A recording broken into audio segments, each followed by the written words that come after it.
Hello, and welcome to Every Day is Funny, the meditative morning show about newspaper comics.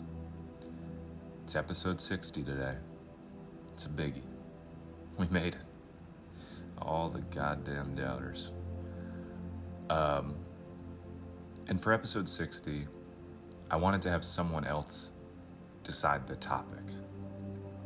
And so I asked someone yesterday, what should I talk about for episode 60? What's the subject matter? And they said theology. And now I don't know if I can go into a very serious discussion. I have thoughts, but I'm not a zealot. You know, theology to me, it's study of a Huxtable family member. But the topic did make me come up with a stupid movie idea, which is very much in line with me. Because I don't think there's been a TV show or movie about God going missing. And I think a funny comedy movie would be if God went missing. Maybe it's happened before, but to my knowledge, it's never come up. Maybe because it's very sacrilegious and no one would dare touch it with a 10-foot pole, but I think, But so I was thinking about this idea, right? It's this movie where all the angels wake up and they can't find the head honcho. And they check all the usual spots.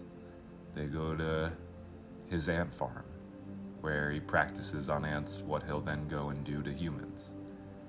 They check, I don't know, maybe I assume God has like an amusement park, like a massive plot of land, like Neverland Ranch. Not saying anything about God and kids, but like, don't you feel like the general image of heaven, he's got to have like a big amusement park that's solely his and invite only type stuff, you know? But anyway, they look around and they can't find him. He's nowhere. And they're stressed. And so the angels recruit a classic dead, old-timey detective in heaven to come out of retirement and find God. And he doesn't want to do it. He's reluctant because he's retired. He hasn't done a case in like 100 years. But as soon as God goes missing, terrible things start happening on earth. Plagues. There's like a cute joke about how God disappeared for a hot minute in early 2020 and COVID happened. That's not a cute joke. It's not cute. But so then the old-timey detective starts seeing his family getting consumed by fire and brimstone down below, so he knows he has to spring into action. And so he accepts, and then it becomes like a crime procedural in this place where you think only the good are allowed, but you start to find out there's a seedy underbelly to heaven. Some people snuck in somehow. But there's such comedy potential here because like heaven is so outside of our time restrictions. So you got this old-timey detective mixed with all these different eras and dead people and settings. And maybe there's like a message at the end about how you have to actively seek heaven to be a part of it. I don't know. I don't even know what that sentence means. Maybe there's no message. But then he finds God, and God makes him his personal security detail for the rest of eternity, and he's happy about that for some reason. So that's the idea. Jesus, happy episode 60, everybody. Let's get to the comics. Alright, let's start with some family circus. We see the mother gardening, and the red-haired son comes over to ask something. He says, "Couldn't we find some weeds in the shade?" That's some good heat wave humor. Very topical. My favorite thing about this comic is that the mother is they're all sweating so profusely, which like you need to do, I understand, to stress the joke and stress how hot it is. But sweat is flying in all directions off these people in very unnatural ways. And if you look at the mom, I swear there's sweat flying off her hat. How is sweat coming off the hat? It's seeping through the fabric? And she looks like she has no time for this kind of nonsense from her child. She looks pissed. Kind of like, yeah, you think I want to be in the glaring hot sun? I didn't even ask you to help me, kid. She forgets his name. Kid. Get out of here, kid. This is my time. Me gardening is the only time I don't have to deal with my stupid family. And so I'll come out in 105-degree heat and deal with it because it's paradise compared to what you put me through. No, they love each other. All right, move on. All right, let's check out some Blondie. I think Blondie's like becoming one of my favorite strips.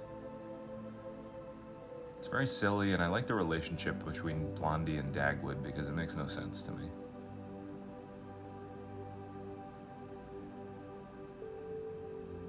Okay, Dagwood's child, who looks exactly like him, is sitting on the couch with him and they're watching TV. Apparently his name's Alex. Alex says, "Are you gonna watch this show too, Dad?" Dagwood says, "Sure, I'm up for whatever you're watching, Alex." Alex says, "This show has a lot of kissing and romance and stuff in it. This might be a little too young and boring for you, Dad." What? Who describes a show like that to their dad? This show has a lot of kissing and romance and stuff. You might be too old for this. And then Dagwood looks at camera. I guess there is a lot of fourth wall breaking in Blondie. But why does he say a little too young and boring?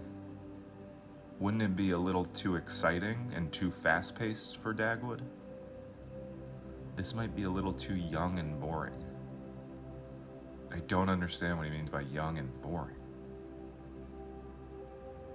If anyone can help me out there, understand this one. And why does Alex look so much like Dagwood and not at all like Blondie? Is Alex from another mother? It's fine if so. Just wondering. I'm just asking questions. I'm not throwing accusations, you know what I mean? Very odd. Rex Morgan time. Yesterday, Parker was dealing with the bully.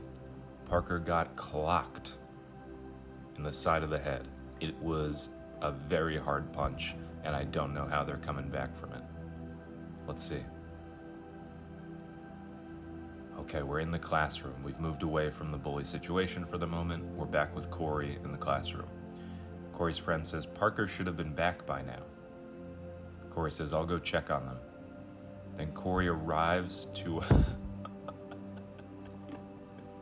Corey's in the hallway approaching the scene of the punch, thinking, uh-oh, what's going on here?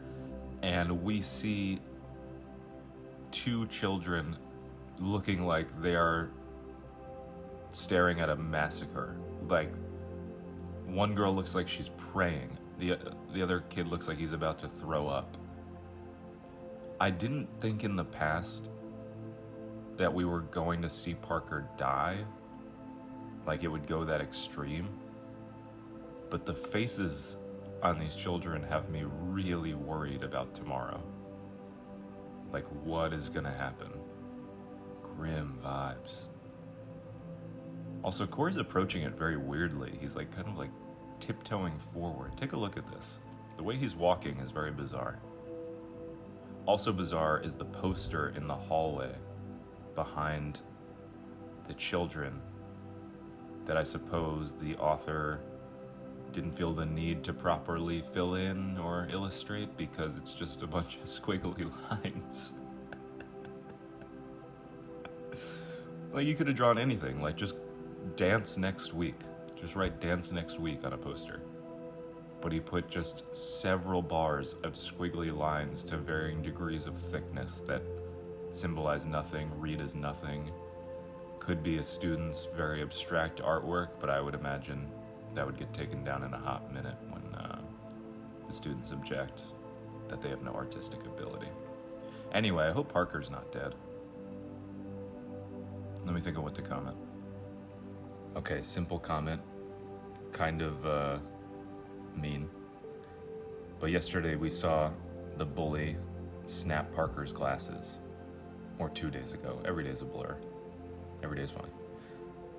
But so I'm gonna say, it sucks that if Parker dies, Corey won't even get to inherit their glasses now.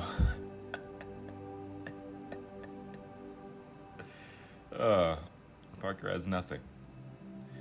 It'd be a real shame to die from a punch by a bully in a school hallway. Sent. Alright. Time to wind down for this Thursday, June 27th. Hope you have a lovely rest of your day. And remember, every day is funny.